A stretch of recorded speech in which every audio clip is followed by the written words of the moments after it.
warahmatullahi ta'ala wabarakatuh. Alhamdulillahi rabbil alamin, wassalatu wassalamu ala rasulihil amin wa ala alihi wa sahbihi ajma'in.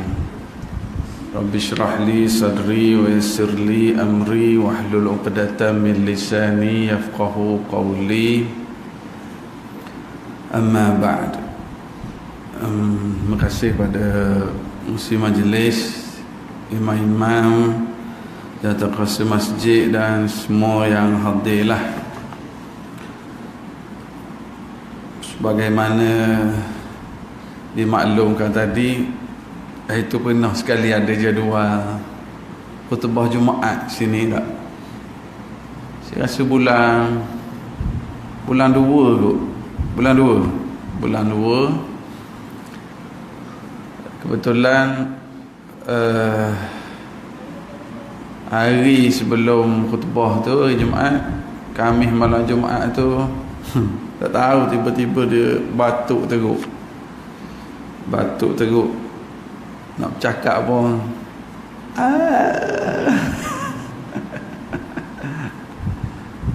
nikmat Allah beri ni, nikmat bercakap, nikmat melihat, nikmat mendengar. Jadi saya kata minta maaf banyak. Takut kalau mari sini pun ittaqullah habis khutbah. Jadi alhamdulillah bayar hutang lah ni. Allah Subhanahu wa taala izinkan lagi. Jadi untuk malam ni kita cuba baca sepotong hadis Nabi Muhammad sallallahu alaihi wasallam berkenaan dengan satu keadaan di hari kiamat nanti.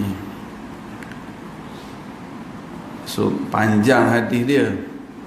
Saya baca dululah sikit. Rasulullah sallallahu alaihi wasallam menyebut tu dana syamsu yaumal qiyamati minal khalqi hatta takuna minhum kamiqdari mil.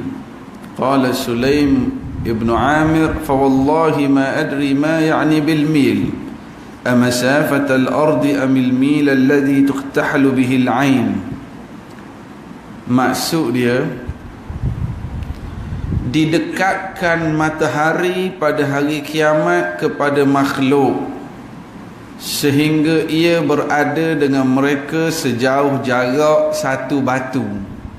Mil, bahasa Arab mil, satu batu. Matahari didekatkan. Yang riwayatkan hadis ni Sulaim, dia kata, demi Allah aku tidak ketahui maksud ukuran batu, sama ada ukuran sekarang ataupun ukuran akhirat. Tapi Nabi sebut, kemudian maka ketika itu manusia berada dalam peluh masing-masing menurut kadar amalan jahat yang dilakukan. Ada dalam kalangan mereka peluhnya sampai ke buku lali, ada yang peluhnya sampai ke lutut, ada yang peluhnya sampai ke pinggang, dan ada yang sampai ke mulut. Sambil Nabi bagi syarat mulut gitu. Peluh kita sampai kat mana orang berserah? Peluh kita agak-agak ni. Nabi kata matahari tu dekat mil sebatu, masing-masing kadar masing-masing. Ada peluh sampai ke buku lali, ada sampai ke lutut, ada sampai ke pinggang, ada sampai ke mulut. Cik sampai kat mana peluh cik? Allah, agak-agak lah sampai kat mana? Tak tahulah. Saya seronok kalau saya pergi kuliah mana-mana masjid, surau, pejabat, kalau ada orang perempuan, saya ni semangat lebih nak ceramah. Sebab orang perempuan dia bawa buku, dia ada buku nota. Jadi kita penceramah ni nampak orang ambil nota, kita jadi lagi seronok. Orang lelaki biasa dia terus hafal, dia pakai apa selalu nak. Dulu kalau saya duduk bagi kuliah, kita duduk ceramah, orang pegang telefon. Saya rasa tak selesa dululah. Aku ceramah, dia duk reply WhatsApp, my Facebook. Tapi sekarang rupanya ramai orang yang dia ambil nota dalam telefon. Mana kita ceramah, dia duk tarik. Habis wallahualam tu dia dah share dah dalam grup-grup WhatsApp, kat Facebook dia. Dia panjangkan lagi ilmu. Dapat dah alasan nak main telefon waktu ceramah. Tak apalah, bukan ada periksa pun. Tapi Rasulullah sallallahu alaihi wasallam beritahu begitu. Hari akhirat, bila kiamat nanti berlaku, masing-masing matahari memang kadarnya mil. Kita ambil perkataan satu batu, tak kira lah batu ukuran dunia ataupun hari akhirat, matahari. Sekarang ni ikut orang astronomi, orang-orang geografi, kedudukan matahari sekarang Allah Ta'ala dah tentukan cantik. Qaddara fahada. Kedudukan matahari sekarang, kalaulah didekatkan matahari sekarang rapat sikit je 2 cm ke bumi, nescaya cair. Kutub utara, kutub selatan, ais tu semua cair. Kalau matahari tu daripada sekarang dekat sikit je gerak 1 cm, cair. Dan sekiranya matahari jauh sikit daripada bumi, daripada kedudukan yang Allah dah tentukan, beku. Itu orang sains katalah.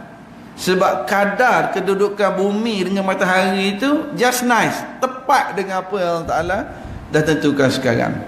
Tapi pada hari kiamat, hari akhirat, kita mati nanti, Rasulullah sallallahu alaihi wasallam beritahu, dan hadis ni dalam hadis yang diriwayatkan oleh Imam Muslim.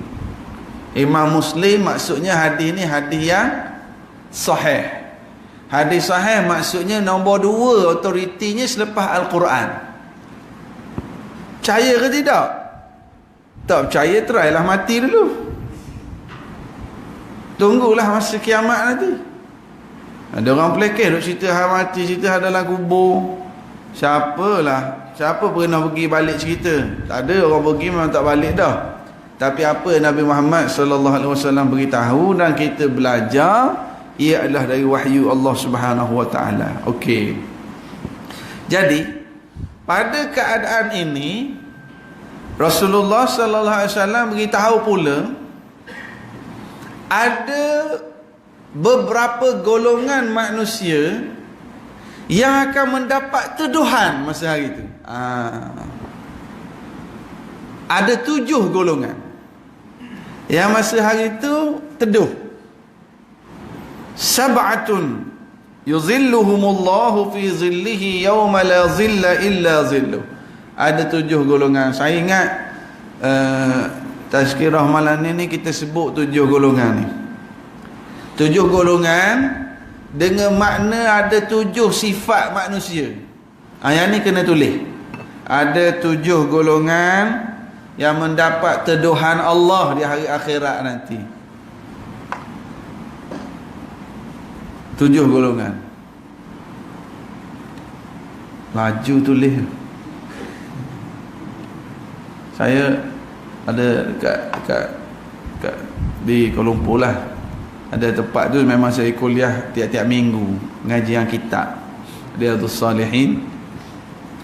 Ada seorang orang muda lagi, orang punya rambut panjang, orang muda lagi. Saya duduk tengok dia ambil nota, tengok dia tulis.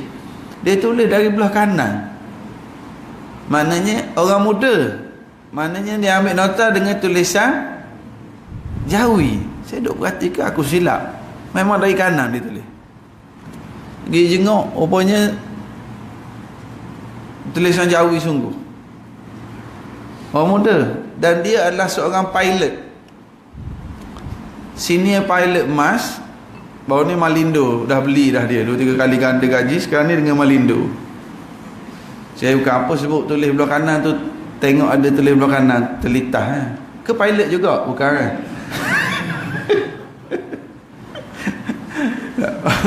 Bukan pilot kan? Pilot kat dapur lah. Subhanallah, orang muda. Maka kalau kita sibuk sangat apalah kita tak sempat nak datang kuliah. Dia pilot, bukan saja terbang domestik, international. Boleh datang dengan kuliah, siap ambil nota lagi. Ya Allah. So saya nak sebut Nabi bagi tahu bahawa pada saat masing-masing dengan peluh masing-masing, Rasulullah kata ada 7 golongan yang Allah Ta'ala bagi teduhan pada mereka pada saat itu. 7 golongan ni dengan maksud ada 7 sifat manusia lah. Tak apa 7 amalan ke 7 sifat ke, ikut lah. Jadi kita baca 7 ni malam. Nanti ujung kuliah saya nanti, kita masing-masing boleh merenung. Tengok 7 ni, 7 sifat ni, aku ni ada berapa? Tengok. Oi, 3 Ustaz. Oh. Alhamdulillah. Ya. Ataupun lepas habis kuliah nanti kita kena balik 7 ni. Tengok. Ada 1 Ustaz. Alhamdulillah. Makna kita tergolong di kalangan orang yang dapat teduhan nanti. Ni pun hadis yang sahih 7 golongan ni. Ataupun kita tengok, duk tengok. Macam tak ada je. Carilah antara 7 ni yang paling senang, yang paling dekat dengan kita. Moga-moga kita boleh masuk dalam grup itu, insya-Allah. Jadi untuk senang, saya baca dulu 7, lepas tu kita bincang satu persatu nanti. Saya baca sekali lagi maksud hadis. Ada 7 golongan manusia yang Allah Ta'ala, Abu Hurairah riwayatkan Rasulullah SAW, 7 golongan yang Allah Ta'ala akan naungi mereka pada hari yang tiada naungan melainkan naungan Allah. Yang pertama, imamun adil, pemimpin yang adil.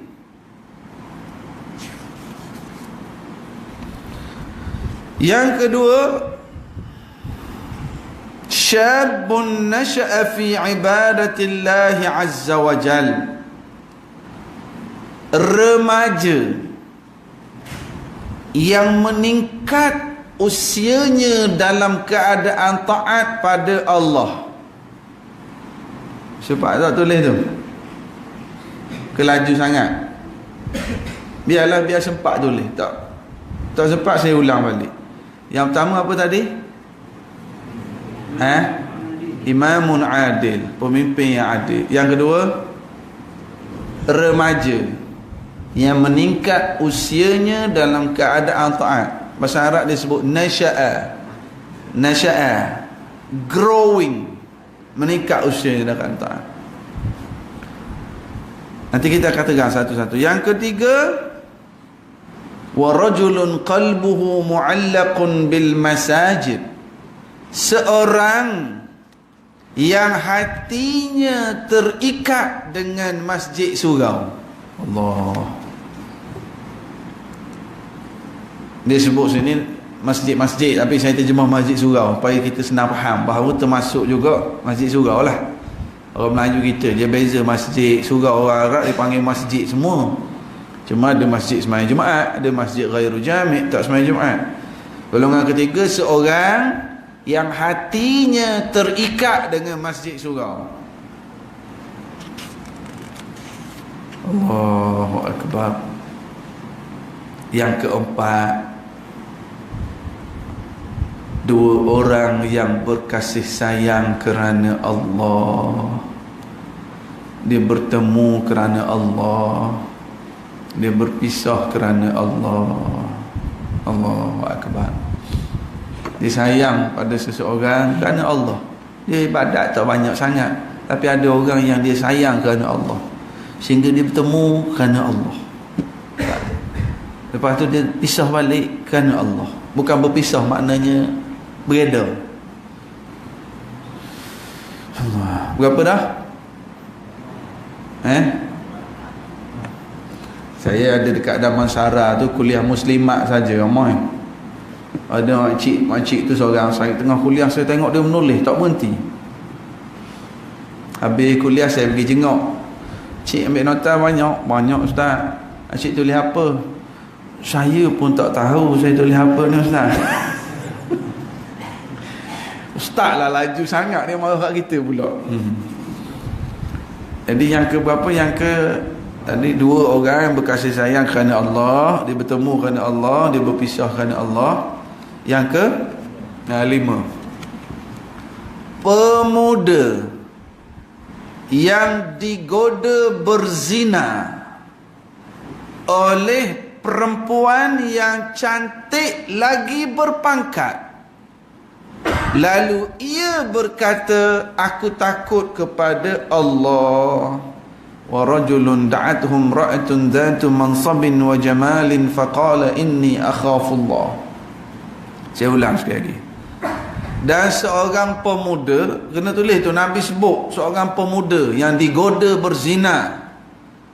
Sebab kalau orang tua yang kena goda, dia kena fikir tokat ali pula, telur separuh masak, payah pula.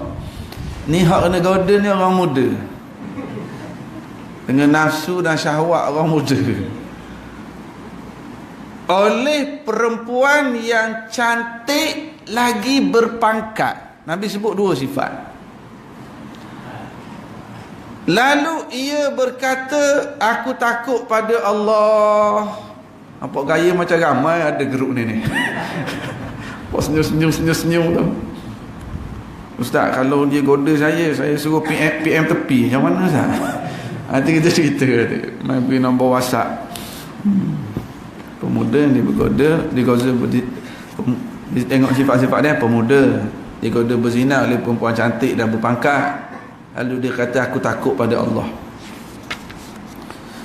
Yang keenam, wa rajulun tasaddaqa bi sadaqatin fa akhfaha hatta la ta'lama shimaluhu ma tunfiqu yaminuhu. Dan seorang yang bersedekah lalu menyembunyikan sedekahnya sehingga tangan kiri tak tahu apa yang diberi oleh tangan kanan.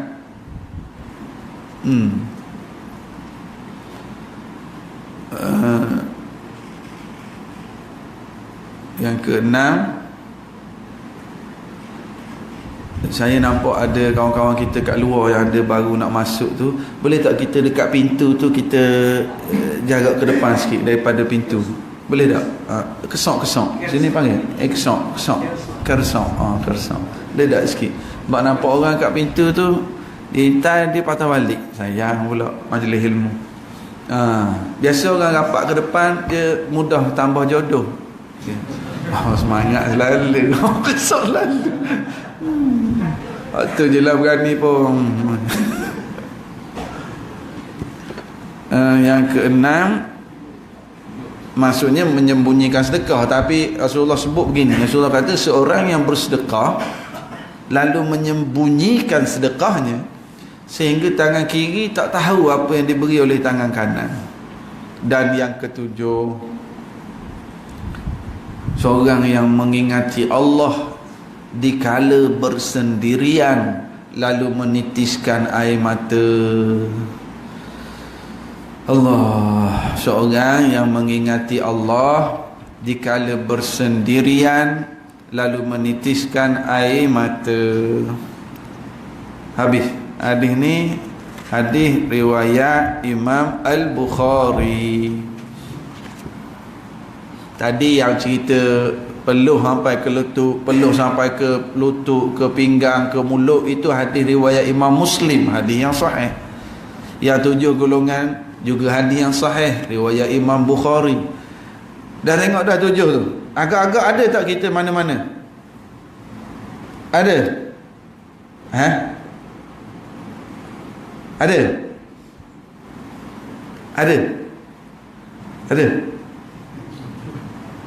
Ada tak? Macam tak berani. Nak tak? Nak tak dapat tuduhan Allah ni? Masa tu tokek payung ke, tokek atak ke, tokek apa tak tentu. Yang dapat 7 ni je.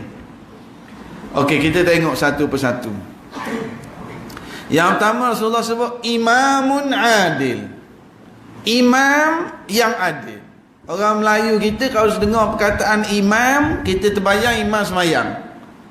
Imam tahlil iman juga nikah. Betul itu iman. Tapi bila Nabi letak sifat yang adil, maka itu bukan bermakna tu imam semayang lah. Maka itu bermakna imam yang adil, maknanya pemimpin. Pemimpin yang adil. Ada dalam masjid ni nak jadi PM ke apa? Boleh lagi, ada harapan sekarang ni. Ada? Ada? No. Calon ada calon? Calon ada? Kebanyakannya sedang mencari calon. Kena jadi yang adil. Dia dapat tuduhan Allah. Apa makna adil? Apa makna adil? Adil ni sama. Betul? Sama banyak. Itu adil. Ha? Dacing. Sengit. Adil apa maksud adil? Sama. Equal. Nenek pergi umrah. Ada cucu 2 orang. Laki seorang, perempuan seorang. Jadi masa nak balik, nenek teringat ke cucu. Beli kopiah 2 biji. Dah kena sama kan? Adil ke gitu? Tak, bingung. Anak sulung tahun akhir kat universiti. Anak bongsu darjah 1. Yang darjah 1 pergi sekolah, kita bagi duit berapa ringgit? Berapa ringgit? Yang darjah 1 nak pergi sekolah, kita bagi duit berapa ringgit? 5 ringgit. Wah. Ya. GST. 5 ringgit 6% lah. Orang bersuruh beli 5 ringgit. Kita duduk syahalang bagi 2 ringgit je. Tak apalah. 5 ringgit lah. Kalau 5 ringgit pun 5 ringgit. Masya Allah. Darjah 1. Lalu abang dia yang tahun akhir universiti, kita kata ayah kena adil. Adik kau dapat 5 ringgit, kau pun 5 ringgit juga kat universiti. Adakah itu adil? Jadi adil bukan bermakna sama banyak, bukan equal. Adil bukan sama banyak. Adil, ulama sebut takrif dia apa? Wad'u syai'in fi mahallihi, meletakkan sesuatu kena pada tempat. Anak lelaki, cucu lelaki beli kopiah, cucu perempuan tudung. Darjah 1 sekolah 5 ringgit. Tak apalah. Kalau anak saya dengar dia jealous ni. Orang dapat 5 ringgit. Hak tahun akhir universiti tu bagi 10 ke 15 ke. Baru adil ke? Itu baru adil. Orang kaya diambil 2.5% zakat beri ke orang miskin. Orang kaya beri, orang miskin terima. Itulah adil. Kan? Orang kaya kena, orang miskin pun kena, sama. Itu adil tak? Itu zalim. Yang dapat teduhan Allah ialah yang adil saja di hari akhirat. Ni kita nak beri peringatan ni. Kalau tu kata tadi kata ada nak jadi PM orang sini ni, PM tepi. Kalau siapa-siapa yang nak jadi pemimpin ni, mesti orang nak lantik pemimpin ni. Kan? Yang pemimpin kena jadi adil, dapat tuduhan Allah. Lepas tu yang lantik pula, kalau dia lantik yang adil, dia dapat tumpang. Syarah hadis ni, ulama yang syarah hadis ni dalam kitab Dalilul Falihin, yang syarah hadis ni, dia sebut kenapa bila Rasulullah nak sedangkan 7, Rasulullah letak pemimpin yang pertama dalam 7 senarai. Kata Ibnu Allan yang syarah hadis ni, dia kata kerana kalau ada yang nombor 1, 6 golongan yang belakang ni banyak nanti, ramai. kemungkinan melahirkan ramai lagi 6 golongan belakang. Sebab tu letak yang ni nombor 1. Ada orang pesan, Ustaz nak pergi datang ceramah masjid saya, bab-bab politik, Ustaz tinggal kat pintu pagar kat luar. Jangan duk cakap politik dalam masjid. Kalau tak cakap politik, nak syarah hadis ni macam mana? Kan? Sebenarnya itu doktrin penjajah. Jangan duk cakap politik dalam masjid. Dalam masjid kita nak ajar politik. Bahawa politik ada dosa pahala. Politik nak bawa ke syurga ke bawa ke neraka. Politik bila jadi pemimpin yang adil dapat teduhan Allah di hari akhirat. Tu je kaedah dia. Jadi kena ajar politik dalam masjid supaya boleh menilai aku ni nak ke mana. Bahkan ayat Quran ada sebut orang-orang yang menyesal di hari akhirat kalau salah pilih pemimpin. Dia memaki pada pemimpin itu di hari akhirat nanti. Okey. Jadi itu makna adil. Lawan pada adil, zalim. Tidak meletakkan sesuatu kena pada tempat. Antara contoh pemimpin yang adil ialah Nabi Muhammad sallallahu alaihi wasallam. Nabi Muhammad sallallahu alaihi wasallam sekitar 10 tahun jadi ketua negara di Madinah. Kita orang Islam senang ada rujukan semua, ekonomi, sistem sosial, hubungan dengan orang bukan Islam. Semua ada lengkap. Ada masa tuan-tuan kena ingat, orang bukan Islam mereka ada beberapa kategori. Pernah dengar tak orang bukan Islam ada banyak kategori?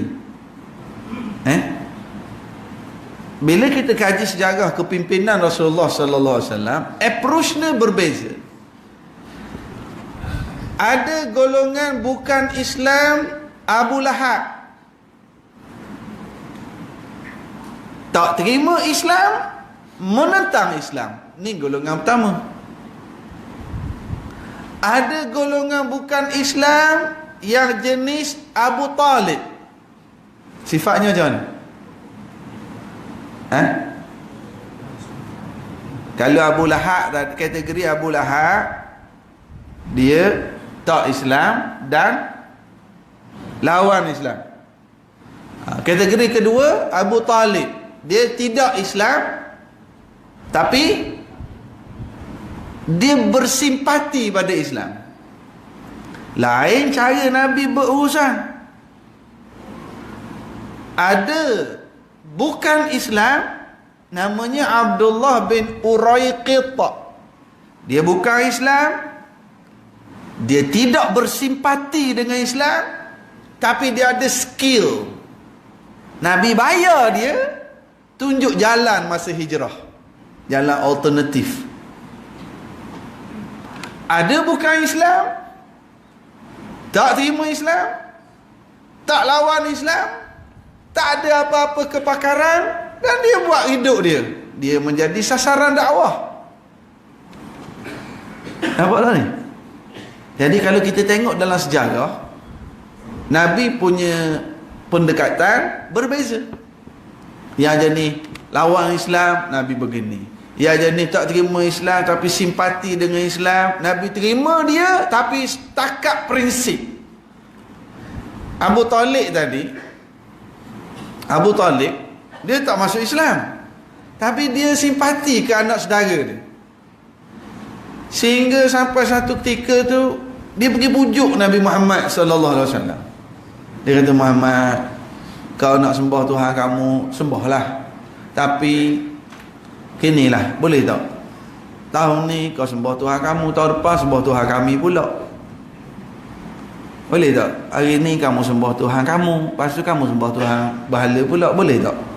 Itulah sebab turunnya ayat Qul ya ayyuhal kafirun la a'budu ma ta'budun. Aku tak sembah apa yang kamu sembah. Okey, jadi Nabi bila dengar orang bukan Islam yang simpati, Nabi terima simpati, Nabi manfaatkan, tapi sampai prinsip Nabi kata minta maaf, kat sini tak boleh. Itu prinsip. Awak nak terima Islam, boleh. Awak tak nak terima Islam, bye-bye. Faham? Bapak ada senyum-senyum cerita Rasulullah ni. Itu kaedah ni. Dan inilah imamun adil. Dia meletakkan kena pada tempat. Bila kamu ni tak Islam, kamu tentang Islam, gini keadaan. Itu kena pada tempat. Kamu ni tak Islam, tapi kamu okey boleh. Okey, gini letak ni. Kamu tak Islam, tak lawan Islam, tak tolong Islam, tapi ada skill, pandai komputer, pandai ni, pandai bayar. Khidmat buat, tunjuk jalan masa hijrah. Kamu tak lawan, tak tolong, tak ada skill, kami datang dekat kamu, jom pada Islam, jom kita kenal Islam. Sasaran dakwah. So, ada golongan pertama kat sini, calon-calon nak dapat teduhan Allah, golongan pertama. Pada yang baru sampai, kita bincang ada 7 golongan yang Allah Ta'ala akan beri teduhan hari akhirat. Yang pertama, pemimpin yang adil. Ini bukan maksud, Ustaz, saya suami, pemimpin rumah tangga, boleh tak? Adil ni, yang ni dia tuju pada pemimpin negara, pemimpin besar. Syaratnya adil. Tak ada? Tak ada? Tak nak? Tak nak? Tak ada harapan grup pertama, tengok grup kedua. Dah bila dah tak ada. Yang kedua, yang akan mendapat teduhan Allah di hari akhirat, golongan mana? Remaja. Cuba tengok cermin. Ada remaja? Cik, remaja? Tak. Dia orang biasa sebut juga remaja purba, dia kata. Ada remaja sini? Remaja yang meningkat usianya dalam keadaan taat pada Allah. Ada? Ustaz, saya tak remaja dah Ustaz. Tapi kalau kita rasa kita tak remaja, ada anak-anak kita, ada cucu kita, moga-moga anak-anak dan cucu kita boleh termasuk di kalangan golongan yang kedua ni, insya-Allah. Yang nasya'a ni orang putih sebut growing, meningkat usianya dalam keadaan dia taat pada Allah. Maksudnya macam mana Ustaz? Dia kena sekolah tahfiz ke? Tak semestinya.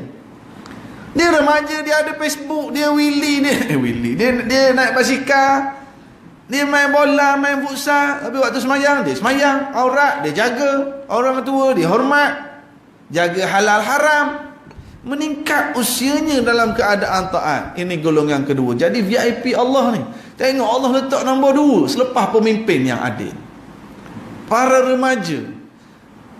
Ya Allah, jadikanlah anak-anak cucu generasi kita tergolong di kalangan golongan ini, insya-Allah. Amin ya rabbal alamin. Sebab apa? Sebab apa Nabi sebut golongan remaja? Golongan remaja ni zaman yang sangat mencabar. Betul tak? Zaman remaja, zaman nak terai belaka. Ada tak orang isap rokok, mula isap rokok umur 50? Ada tak? Duduk dengan dia, ji saya isap rokok umur 50 baru start isap rokok. Ada? Imam isap rokok masa umur bila? Tak ada. Remaja, kalau orang ada girlfriend, boyfriend, masa remaja ni lah. Masa remaja lah kita nak rambut, orang rambut dori, rambut Beckham belaka semua. Lah ni tak ada Beckham dah lah ni. Lah ni siapa lah ni?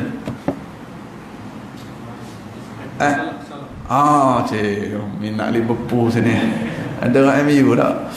Muhammad Salah kan? Berapa umur dia? 25 baru. Dah kapal terbang baca Quran. Main bola skor, hat-trick. Kita main bola agak PlayStation je. Allah Ta'ala hebat, Allah Ta'ala punya kerja. Penyokong Liverpool buat lagu, if he score few more goals, we also want to be Muslim. Penyokong Liverpool buat lagu, kalau dia score gol lagi, kami pun nak jadi Muslim. Dia tenang, dia baik, dia duduk masjid. Lagu tu.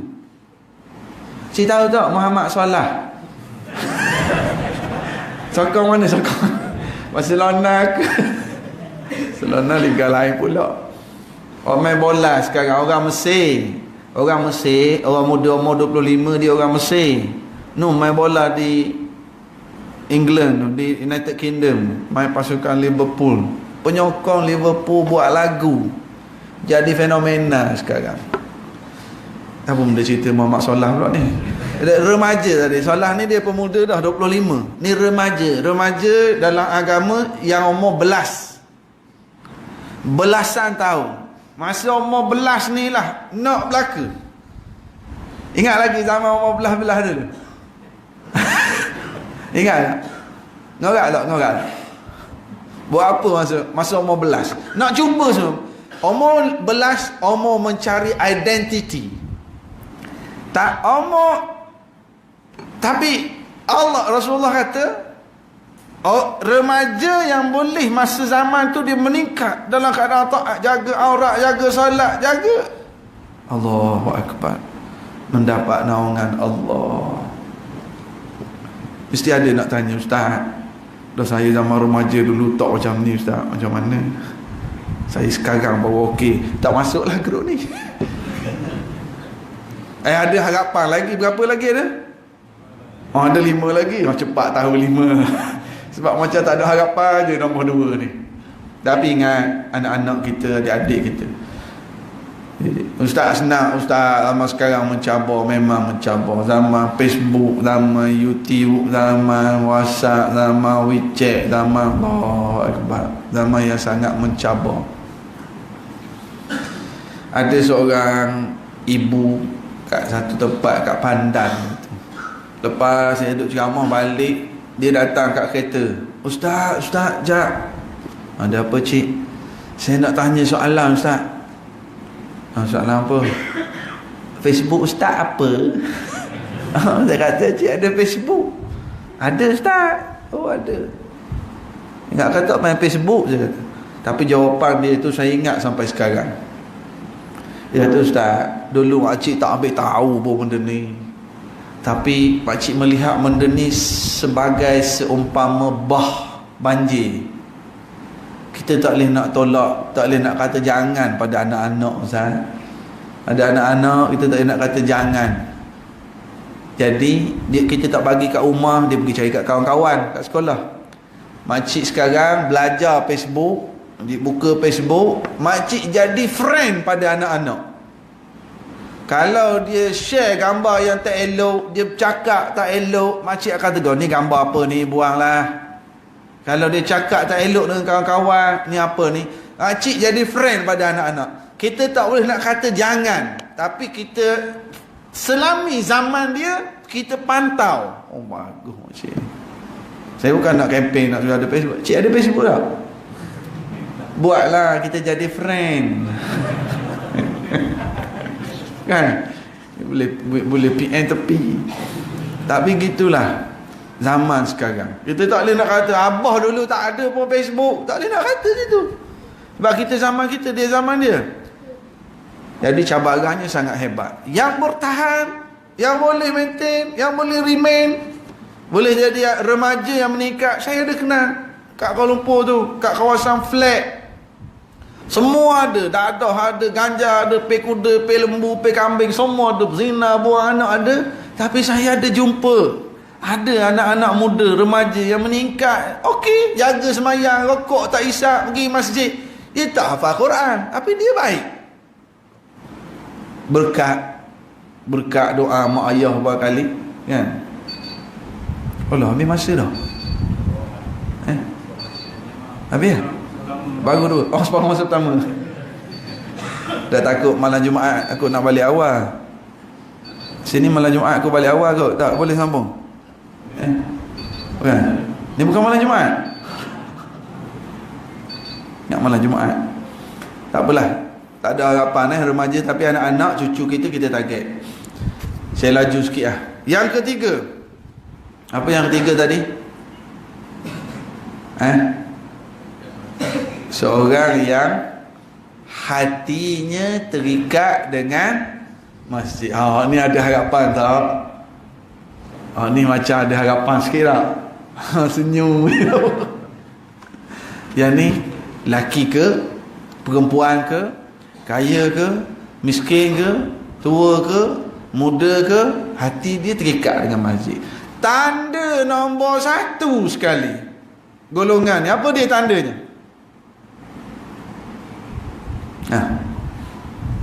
Tanda nombor 1, rajin pergi masjid. Ustaz, hati saya memang terikat dengan masjid. Dan bila kali terakhir awak pergi masjid? Semaya raya itulah. Bila awak pergi masjid? Semaya Jumaat, khutbah kedua. Golongan yang hatinya terikat dengan masjid, tanda yang pertama, dia rajin pergi masjid. Kalau dia lama tak pergi masjid, tak dengar kuliah, tak sembahyang berjemaah, dia rasa tak sedap hati je. Ada orang sanggup tukar kerja sebab nak pergi masjid. Ada orang pergi, kita masjid ni yang nombor 1 sekali dia pergi. Dia rasa kalau duduk dalam hidup dia, apa yang aku tak lengkap, yang rupanya dah 2 hari tak pergi sembahyang di masjid. Allah Akbar. Dia rasa something wrong. Biarlah kita jadi golongan yang macam ni. Saya alhamdulillah Allah Ta'ala bagi rezeki. Ialah rezeki hidup berkongsi ilmu. Kadang di Melaka, kadang di Johor, baru ni kami ni di Kedah, ada Perlis. Bila saya pergi tempat-tempat ni, masjid-masjid surau, saya jumpa golongan pencinta masjid. Kadang-kadang yang saya jumpa ni, dia ni orang kaya. Dia orang kaya. Duit dia untuk masjid berapa nak? Jamuan 2,000. Nak renovate berapa nak? 15,000 keluar cek. Dia dengan kadang saya jumpa ni orang kaya, dia dengan masjid macam anak angkat. Ada yang saya jumpa, dia bukan orang kaya, orang muda. Masjid nak buat program, dia lah sibuk buat poster, edit, share kat Facebook, kat grup WhatsApp, panjat tiang tanpa poster, buat siapa. Ada orang muda. Ada yang saya jumpa, dia orang biasa-biasa je, bukan orang kaya, dan bukan orang muda, bukan modah. Tapi dia ni pantang tengok lalang naik, dia meseng rumput, dia sendiri beli minyak pergi meseng. Dia bukan JK. Nampak kotor kat tempat ambil semayang, dia basuh. Pencinta masjid. Dan orang-orang ni memang regular di masjid. Sifatnya dia rajin ke masjid. Ada saya jumpa makcik-makcik, uzur dah tapi masjid nak buat program, nak potong bawang, dia lah datang potong bawang, potong sayur. Pukul 1 pagi baru balik, nak bangun tu sakit lutut. Sakit lutut, sakit pinggang, ni kepala, esok datang lagi potong bawang lagi. Ada golongan ibu-ibu pelbagai yang kita jumpa orang macam ni. Dan ini ada harapan sangat untuk kita jadi di kalangan pencinta masjid. Negara kita digegarkan semalam kan, Allahu Akbar, yang Imam Palestin tu, Allah, jahat. Mossad punya kerja. Pantang ada yang ada kelulusan, betul lah, kita tak tahulah kegiatan aktiviti dia, tapi musuh Islam ni, bila dia kena tembak tu, on the way nak pergi subuh, orang pergi subuh ni, orang-orang yang baik, orang-orang yang soleh, kita boleh datang dengar kuliah, tapi tak semua kita mampu nak berjemaah subuh, betul tak? Tapi dia ni pergi subuh, jadi selalu jadi imam. Ini orang-orang yang hatinya terikat dengan masjid, mati pun on the way ke masjid. Orang yang terikat, Allah Ta'ala pilih, dan dia selamat dah. Alamak, kata Allah, kesiannya mati. Indah mati dia. Marah kepada tindakan musuh, kita rasa marah. Tapi dia tu, ya Allah, nak pergi masjid bukan nak pergi main buah musing. Nak pergi masjid bukan on the way pergi pasar malam kena tembak. Nak pergi masjid subuh, ya Allah. Syekh Ahmad Yasin yang atas kursi roda tu, wheelchair, juga ditembak selepas sembahyang subuh. Tembak yang ni dengan pistol. Yang Syekh Ahmad Yasin tembak dengan helikopter. Bayangkan peluru helikopter, tapi badan dia tak hancur pun, muka dia clear. Syekh Ahmad Yasin tu lepas sembahyang subuh. Ya Allah, hebat. Ingat sampai tak sini dulu yang bulan Ramadan dalam 2 tahun lepas, Tok siap masjid bulan Ramadan, sembahyang sunat selepas Zuhur, ketika sedang sujud meninggal. Nampak cerita dulu kan? Dah lah dia puasa, dah lah sembahyang sunat, tengah sujud, orang tengok mana tak bergerak ni, pergi pegang kaki dah sejuk dah, sentuh sikit pak terbalik, mati ketika sedang sujud. Ya Allah, kita mati juga, mati kat hospital, mati aksiden, mati terbakar, mati atas katil kat rumah, mati kan? Dia Allah pilih mati ketika nak pergi masjid, mati ketika sedang sujud. Nak tak? Kalau Allah pilih kita mati ketika sedang sujud, nak tak? Nak tak? Kalau Allah pilih kita mati ketika sedang sujud solat isyak kejap lagi, nak tak? Hai, slow lah sikit punya. Adik kuat. Oh, insya-Allah ni dekat sangat ustaz. Banyak kita settle ni. Dah tak ada nak. Tapi subhanallah, orang yang hatinya terikat dengan masjid, indah. Bawalah anak-anak datang masjid. Biasakan mereka. Saya ucap tahniah ayah-ayah yang bawa anak-anak datang masjid. Ustaz, bawa datang masjid pun Ustaz, sebab nak latih jadi golongan kedua tadi lah. Ustaz, bawa budak-budak ni datang masjid ni tak dengar juga Ustaz ceramah, kan dengar, duduk main kat luar kat belakang. Ada tak sini jenis gitu? Kita bawa duduk main kat luar kat belakang, tak dengar ceramah pun, ada tak? Ada sini? Saya nak beritahu malam ni, anak-anak kecil yang duk main, duk berlari kat luar sana, memang job scope dia orang, memang bidang tugas dia orang berlari dan bermain. Dia kalau bapa anak yang berlari, itu masalah. Budak-budak ni biasalah. Cuma kalau boleh duduk gini, oh ni bonus ni, insya-Allah bakal ustaz, bakal pendakwah ni, amin. Kalau boleh duduk sekali, alhamdulillah. Kalau duduk main luar tu biasalah, memang kerja dia. Kalau mak duk main tarik telekung, tu masalah. Kalau anak duk main biasa, bawalah mereka datang masjid. Tapi kena ajarlah, beritahulah. Tujuannya ialah kita nak biasakan mereka dengan masjid ni, nak jadi dari kecil lagi orang yang hatinya terikat dengan masjid. Kena latih perkara ni. Nak jadi nombor 2 tadilah, kena latih perkara ni. Ada seorang ayah, dia ni pandai, dia bawa anak, dia beli buku nota satu, dia beri anak dengar kuliah.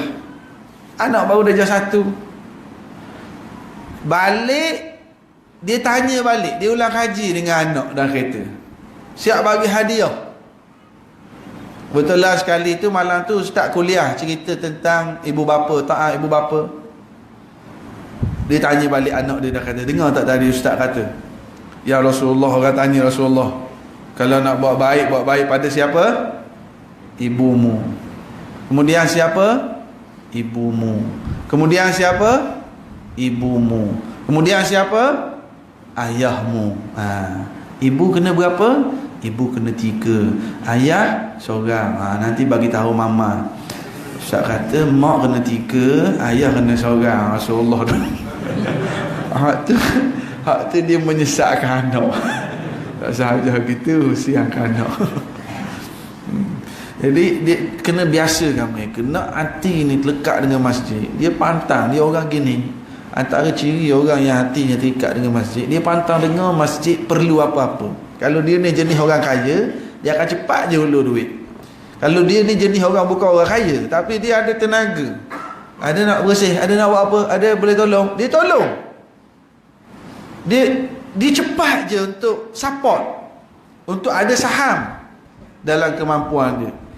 Agak-agak nombor 3 ni ada harapan tak? Boleh? Dah remaja memang tak remaja dah.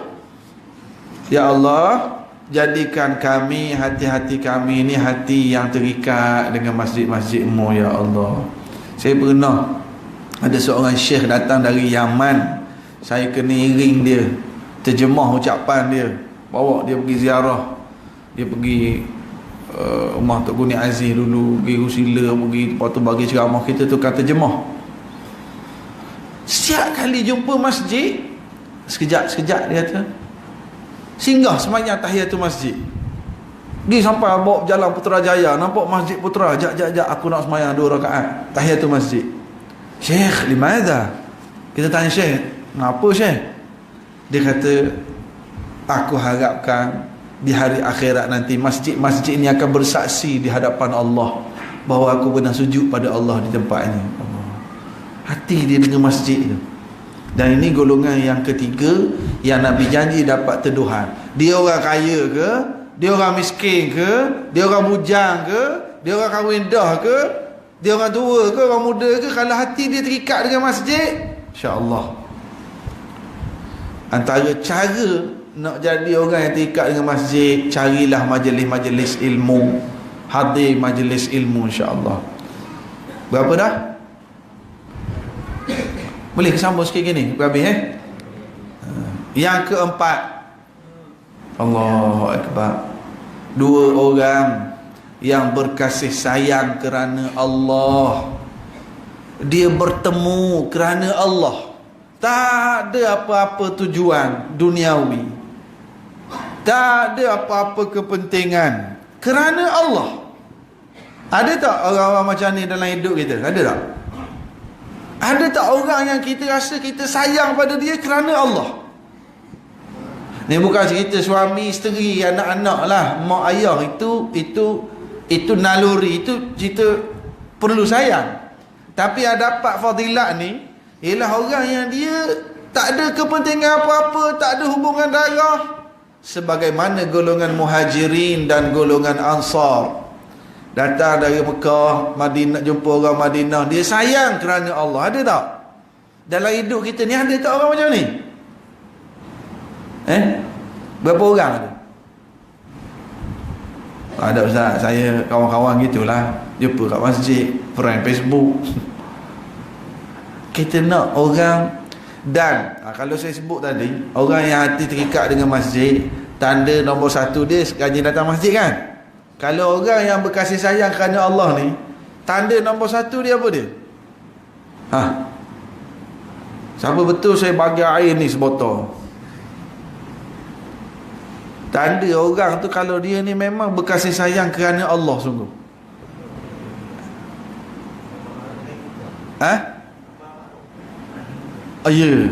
Dekat sangat lah tu. Sesama dia tu.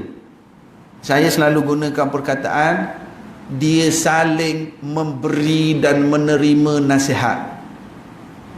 Betul lah tu, amar ma'ruf nahi munkar. Kalau kita ni, orang ni kita sayang dia kerana Allah, dah masuk kategori ni, aku sayang kat kau, kau sayang kat kau, kerana Allah, ciri utama dia ialah saling memberi dan menerima nasihat. Renulah, dalam hidup ni ada tak sahabat yang macam tu? Ada apa orang? Dan itu satu nikmat dari Allah. Allah kata, I am worshipping Allah by loving you. Ata'abbad lillah bihubbik. Saya ni beribadat pada Allah, dan ibadat saya sayang kepada awak kerana Allah. Dan pernah zaman Nabi, dan sunat pula kita beritahu dia. Sebab ada seorang lelaki, dia pergi satu kampung, lalu Rasulullah tanya dia, kau pergi nak buat apa? Aku nak jumpa si fulan, aku nak jumpa dia. Rasulullah tanya, kau dah beritahu ke dia? Dia ada 2 hadis. Hadis yang pertama, seorang pemuda, dia pergi ke satu kampung, Allah hantar malaikat. Allah hantar malaikat dalam rupa manusia. Malaikat ni tanya, kau nak pergi mana? Aku nak pergi kat kampung tu. Kenapa kau nak pergi? Ada tujuan apa-apa ke? Tak, aku nak pergi sebab aku nak jumpa dia, aku sayang pada dia kerana Allah. Pemuda ni jawab pada malaikat. Malaikat pun beritahu dia, Allah memberitahumu bahawa Allah juga sayang padamu, bagaimana kamu sayang kepadanya kerana Allah. Itu hadis pertama. Hadis kedua, Rasulullah tanya, kau nak pergi mana? Aku nak pergi jumpa sahabat aku yang aku sayang kerana Allah. Rasulullah tanya balik, a'lam tahu, kau dah beritahu ke dia kau sayang dia kerana Allah? Tak, aku tak beritahu Rasulullah. Akhbirhu falyukhbirhu, beritahu dia bahawa kamu sayang pada dia kerana Allah. Sunat contohnya kita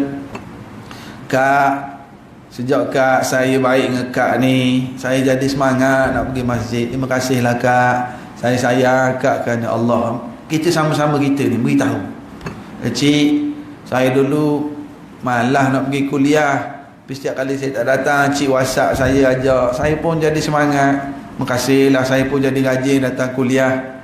Saya sayang cik kerana Allah. Sunat beritahu gitu. Sunat.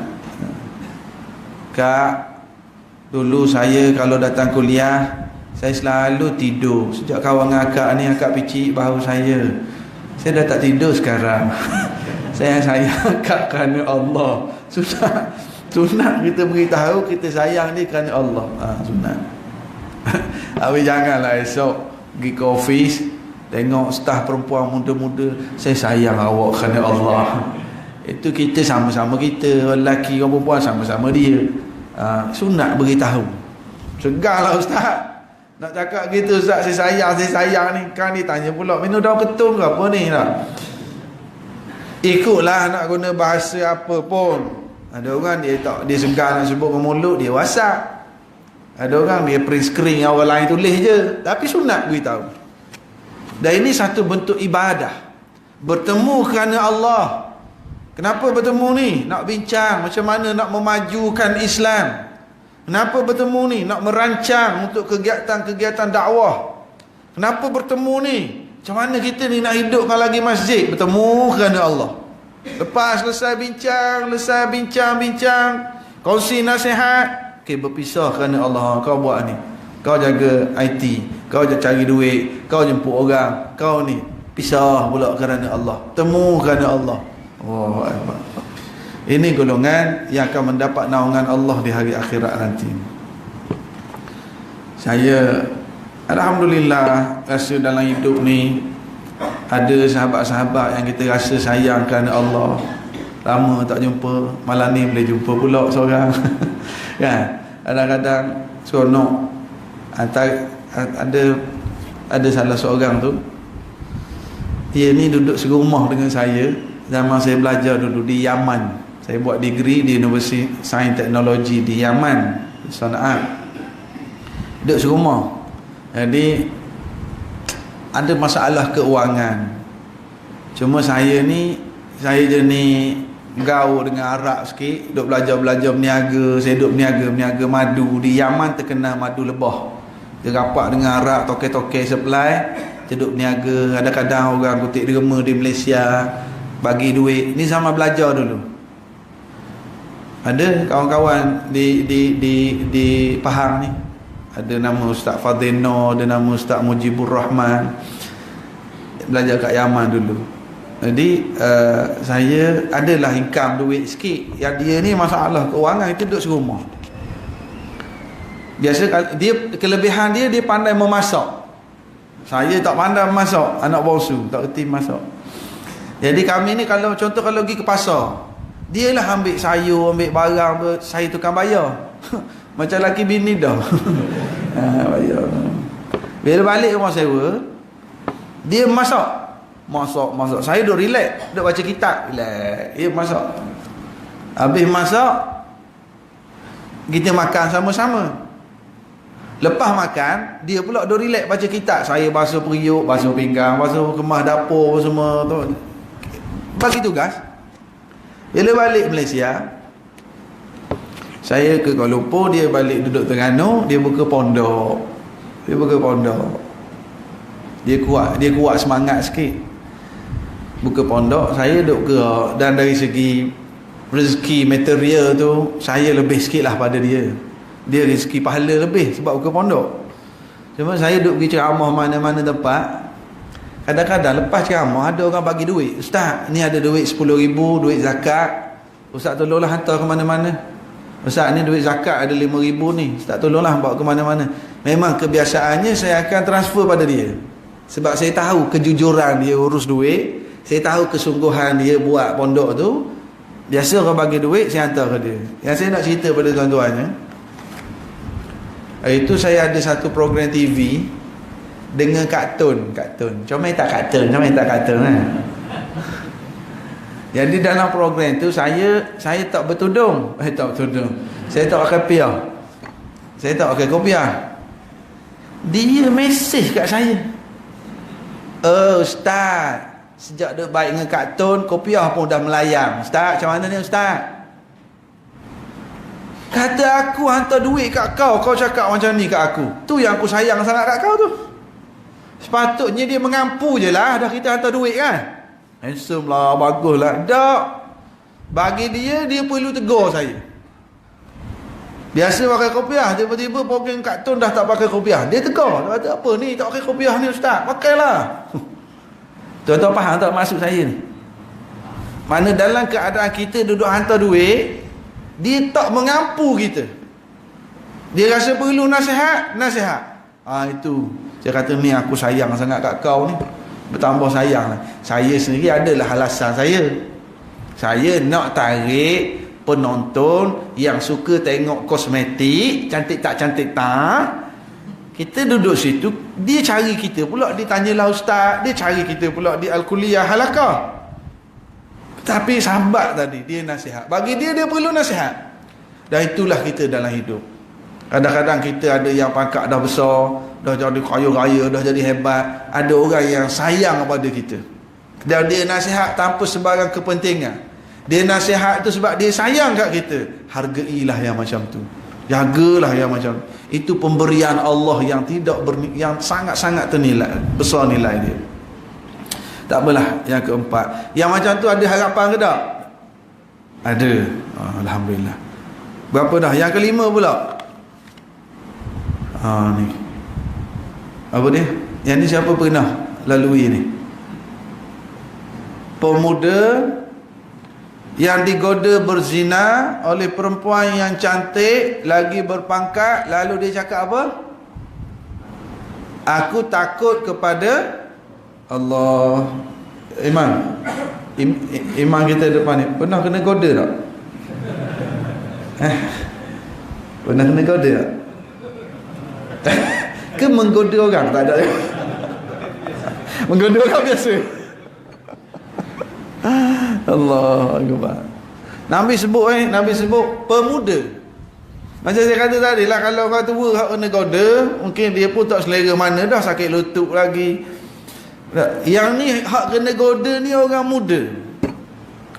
Dan yang menggoda itu cantik lagi berpangkat. Kadang-kadang ada yang cantik tapi tak ada pangkat. Dia cantik ni merangsang nafsu. Berpangkat dia boleh cover lain kalau ada masalah. Ada Rasulullah kata cukup spek. Yang kena goda pun pemuda, cantik. Kadang-kadang ada yang cantik tapi tak ada pangkat. Kadang-kadang ada pangkat tapi tak comel. Habis duit buat kampung macam monster gitu juga. Tak comel. Dia ada pangkat. Ada yang cantik tapi tak ada pangkat. Ada yang ada pangkat tapi tak cantik. Tapi Rasulullah kata yang ni berpangkat lagi cantik. Dan yang akan mengetuai kumpulan ini di hari akhirat nanti seorang Rasul, seorang Nabi. Nabi mana? Nabi Yusuf. Nabi Yusuf. Allah, Nabi Yusuf ni hebat. Tahu handsome Nabi Yusuf setara mana?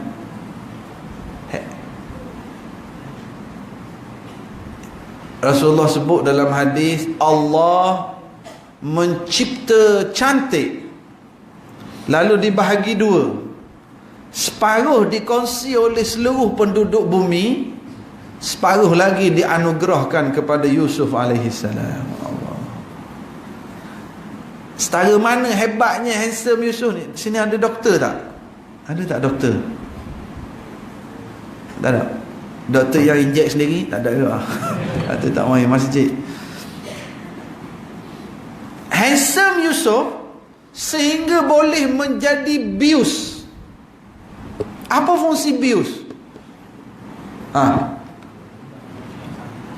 Bius fungsinya ialah otak tak berfungsi, tak boleh detect sakit. Orang perempuan nak bersalin, dia injek epidural ataupun dia bedah.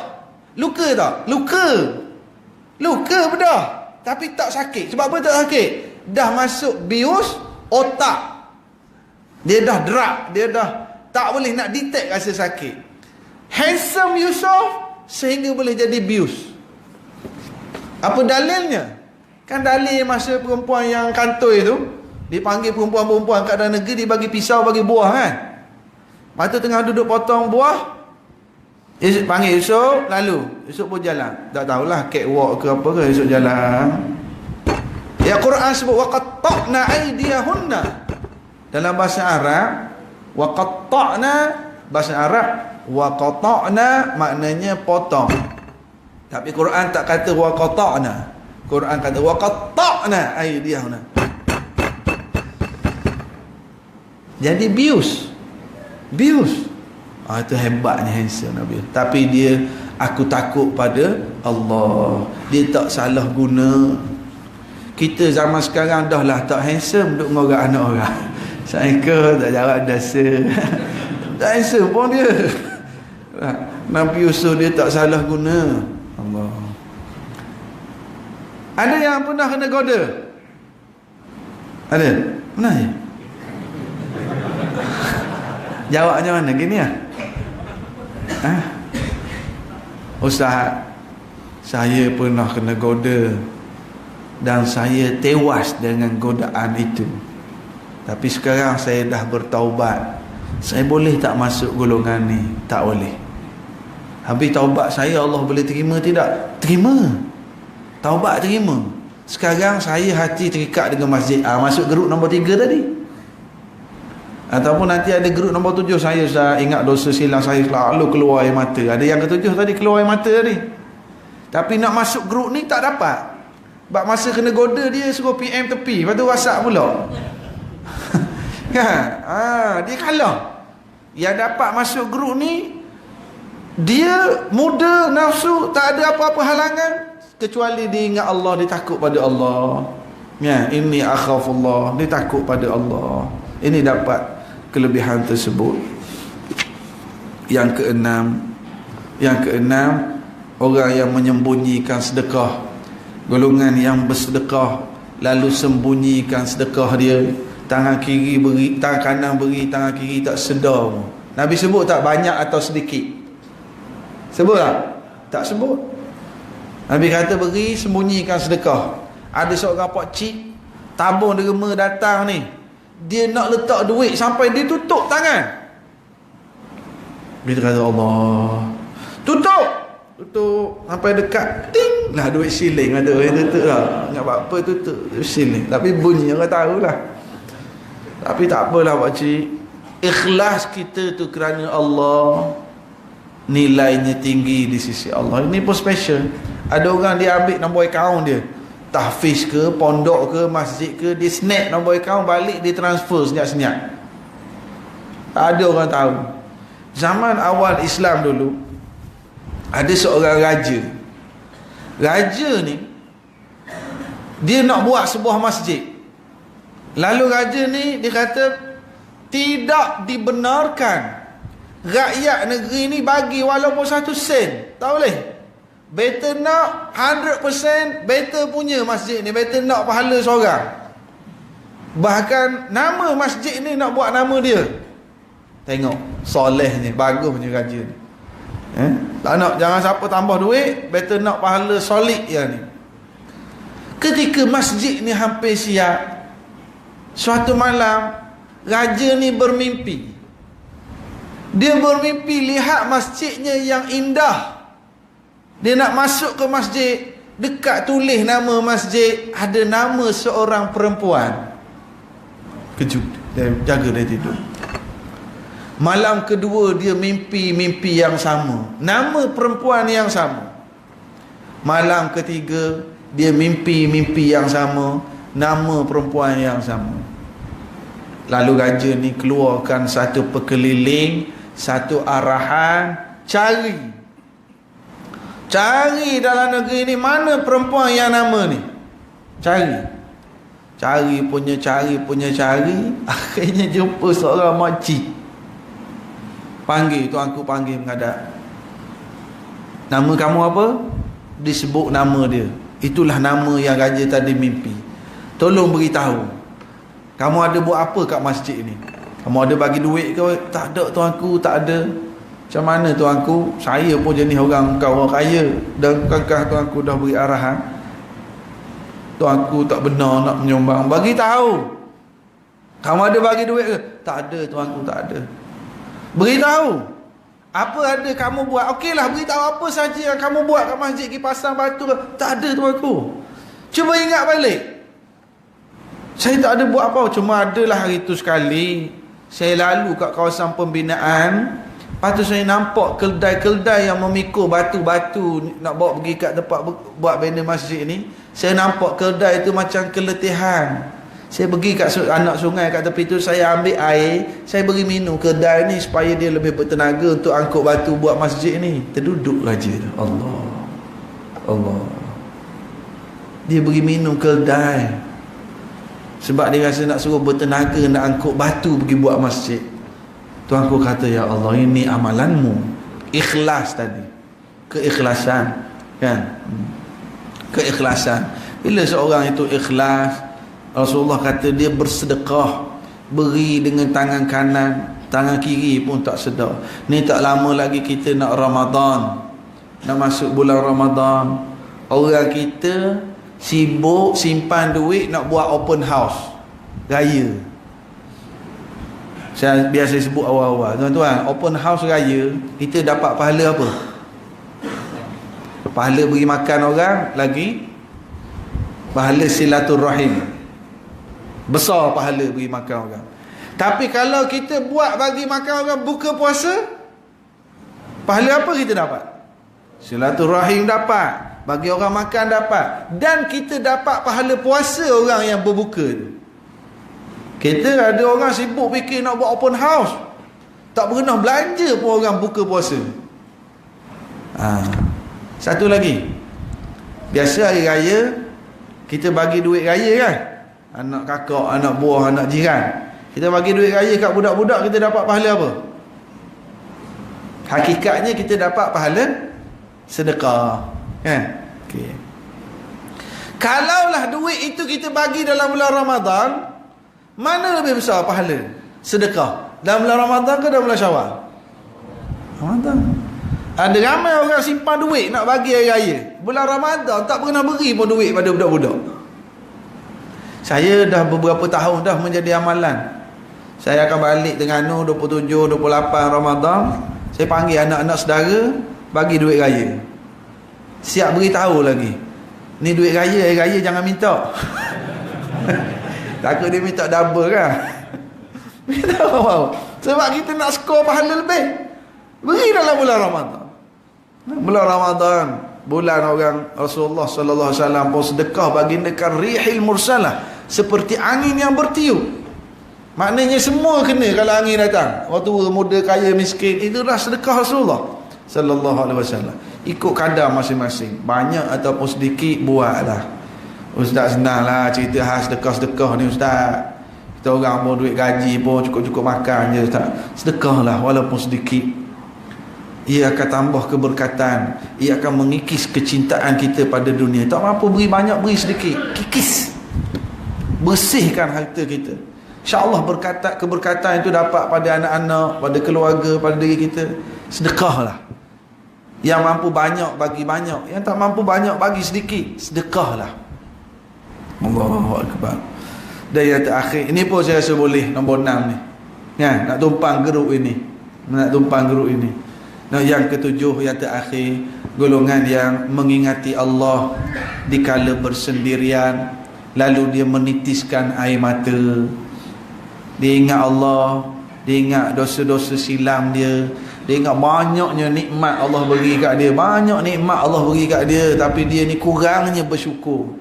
Dia ingat dia dulu pernah buat dosa. Allah Ta'ala tak matikan lagi dia. Allah Ta'ala bagi peluang untuk dia baiki diri dia. Keluar air mata. Dia ingat jujurnya isteri dia dengan dia, berapa banyak dia tipu isteri dia. Lalu dia duduk fikir, terbayang wajah isteri yang dia tipu, keluar air mata. Isteri yang terfikir dosa daripada suami, lawan cakap suami, keluar air mata. Ini orang, cuba kita ingat, bila kali terakhir kita keluar air mata kerana Allah? Kerana Allah, bukan kerana orang kita sayang mati, anak mati keluar air mata. Itu normal. Mak mati, sedih lah. Orang perempuan, kalau suami meninggal, sedih tak? Macam tak berapa sedih. Biarlah mati mau Ustaz. Orang perempuan sedih tak kalau suami meninggal? Jadi gini cuba dengar orang lelaki je. Orang lelaki kalau isteri meninggal sedih tak? Oh, tengok orang lelaki. Orang lelaki jenis setia, sedih tapi senyum semua kan. Hatu orang kita sayang mati, anak mati, mak mati, itu biasa. Tapi ni yang keluar air mata kerana Allah. Dia kena, aku ni rezeki Allah Ta'ala bagi, gaji tiap-tiap bulan masuk, kawan-kawan dah berhenti kerja, kawan-kawan pening duk cari kerja, aku ada rezeki, tapi aku ni masih tinggal semayang lagi. Oh, air mata. Tapi keluar air mata tu besok semayang lah, jangan keluar air mata esok tak semayang pula. Ingat dosa dia, ingat betapa banyak dia duk ingat balik Allah. Anak aku tak semayang, aku tahu dia tak semayang, tapi aku buat tak tahu, keluar air mata. Dia ayah, anak dia tak tutup aurat dengan sempurna, yang perempuan fikir balik Allah, aku nak jawab apa dengan Allah hari akhirat nanti. Dia mak tak pernah cek pun anak dia baca Quran, tak pernah cek pun solat anak-anak, keluar air mata rasa bersalah. Ini orang-orang yang Rasulullah sallallahu alaihi wasallam sebut akan mendapat naungan Allah di hari akhirat. Keluar air mata, diingat, terbayang hari akhirat. Ingat dulu dosa-dosa lama dulu. Yang duk buat zalim kat dia ni, dia lah yang pangkah dulu. Lepas ni tak nak dah. Aku bersekongkol dengan orang buat zalim, aku pun kena tangguh dosa juga. Astagfirullah. Orang yang bersekongkol dengan orang yang buat jahat, dia tangguh dosa sama. Keluar air mata dia, ingat salah silap dia. Jadi dia menitiskan air mata. Ini ada 7 golongan manusia yang Rasulullah sallallahu alaihi wasallam sebut di hari akhirat. Masa orang peluh sekat lutut, sekat pinggang, sekat mulut, dia dapat teduh. Agak-agak kita boleh masuk berapa geruk nanti? Cuba tengok balik, ada berapa? Ada? Ada Ada tak? Ada, macam tak apa semangat.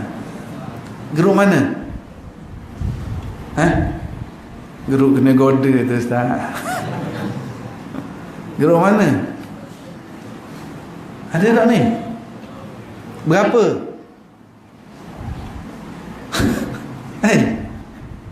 Ada tak? Rahsia. Nampak gaya kalau rahsia tu jangan kena goda sungguh dah ni. Tapi okey lah, dia kata aku takut pada Allah. Ini 7 golongan manusia yang Allah Subhanahu Wa Taala sebut di hari akhirat nanti dia akan mendapat teduhan Allah, dia akan selamat. Dan manusia juga, kita akan bersama dengan orang yang kita sayang di hari akhirat.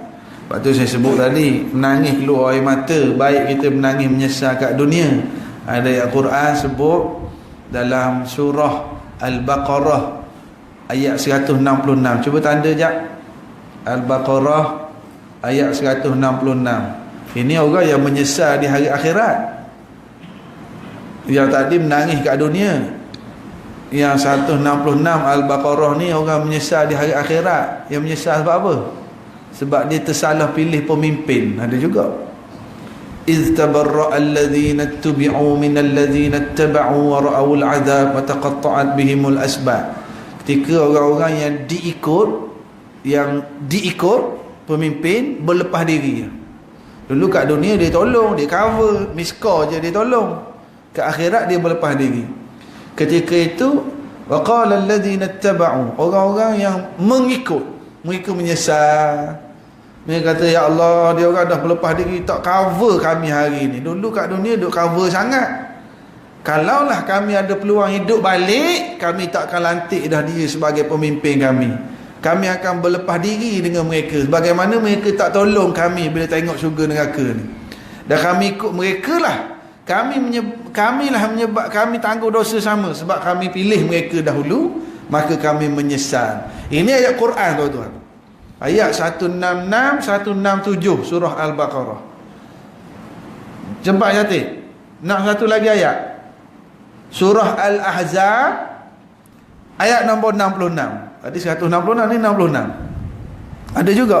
Yauma tuqallabu wujuhuhum finnar. Ketika wajah-wajah manusia ni dibolak-balik ke atas api neraka.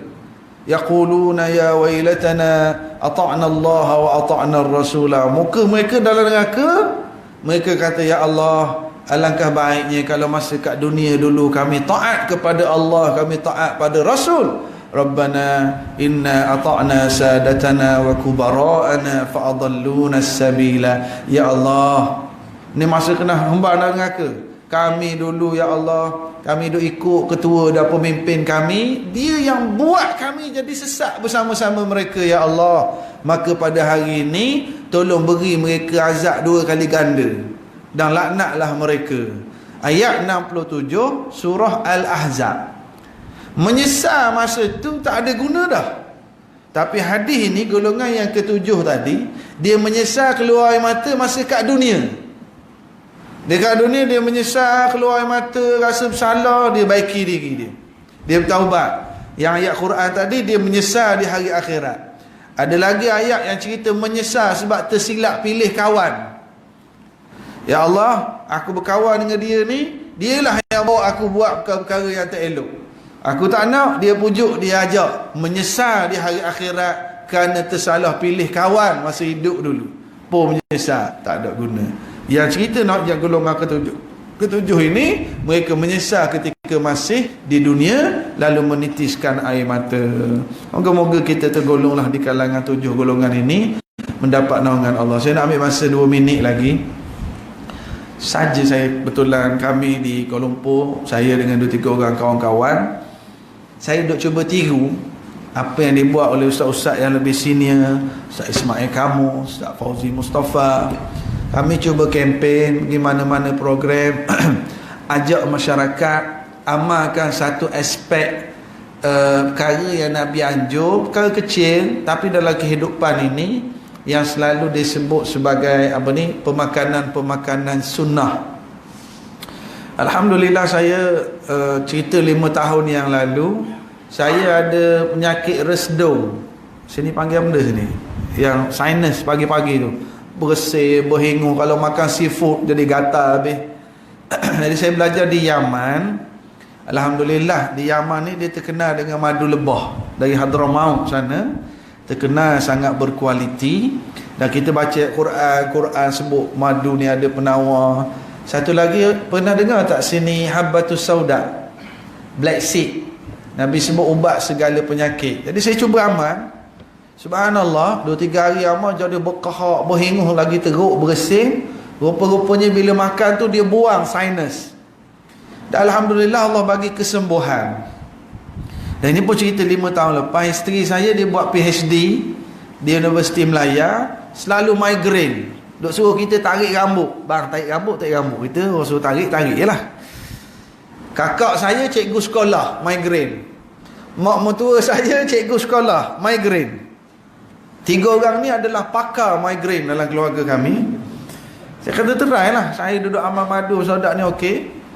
Alhamdulillah, saya paksa 3 orang ni dan Allah bagi kesembuhan. Jadi dari situ kita kata, ni Nabi suruh amal. Jadi saya pun mulalah mana-mana pergi duduk ajak masyarakat amal, kempen. Dan yang seronoknya, bila orang amal, orang datang cerita balik kat kita. Macam contoh kakak saya sendiri, baby 10 bulan ni berkahak teruk ni. Kalau kita dukung baby tu, rasa dada dia gerong, siap pakai benda kat hidung ni. Nebulizer, saya ambil madu letak dalam botol kecil, saya bagi kat kakak. Saya kata ambil je dengan jari, suruh baby isap. Tuan-tuan, lepas minggu kakak saya telefon, dia kata dah buat dah tiap-tiap malam. Baby isap, terus batuk, muntah keluar lendir. Esok pagi lagi batuk, muntah keluar lendir. Ini dah seminggu dah clear dah dada. Tak ada dah. Nebulizer pun dah tak pakai. Kakak saya tanyalah, ada lagi tak madu tu? Saya kata belilah pula. Kakak-kakak juga asyik nak free sama kan. Itu tester. Tapi kita seronok kesembuhan. Dan banyak lagi lah, ada seorang makcik kakak lah dekat Shah Alam. Badan dia besar. Saya baru je nak ceramah, dia berlari depan saya. Ustaz, I can run. Saya kata, kak ni apa badan besar? Dia kata, Ustaz, saya dah 6 bulan kalau solat saya kena duduk atas kursi, sakit lutut, sakit pinggang. Now I can pray normally, I can run. Dah boleh sembahyang elok dah. Dah boleh berlari. Saya kata, kak, akak sihat tu Allah yang bagi sihat. Akak jangan duduk berlari depan saya, pemandangan kurang indah kan, duduk berlari depan kita. Dan adalah 2-3 kes lagi. Lelaki ni, satu lagi minyak zaitun, olive oil. Minyak zaitun, orang ada masalah kolesterol tinggi dalam badan, yang ada apa, tak boleh makan daging, tak boleh makan seafood tu, sakit dekat sendi ni, go out go out pun alhamdulillah, go out. Allah Ta'ala bagi kesembuhan. Menyempah dia amal, dia akan berak keluar lendir banyak, dan dia akan keluar uric acid tu, keluar mulai perkumuhan, dia jadi kencing banyak. Satu lagi lupa ni, yang anak-anak perempuan yang bila dia uzur, bila period tu, dia duk sakit perut tu, masa haid, sesungut tu, yang ada masalah sesungut, masa ramai, Ustaz, anak makcik dah tak ada sesungut dah. Kata alhamdulillah lah cik, dia amal tu, awal-awal duk sakit perut, sekarang tak ada dah sesungut. Yang masa period tu, sesungut, ialah sakit perut tu, sesungut. Sajalah saya ambil kesempatan, madu tu pun alhamdulillah kita import, cuma dah 4 tahun duduk niaga, orang duduk komen, Ustaz jual mahal, jual mahal. Sebab kita import dari Yaman sana dengan dolar lagi shipment.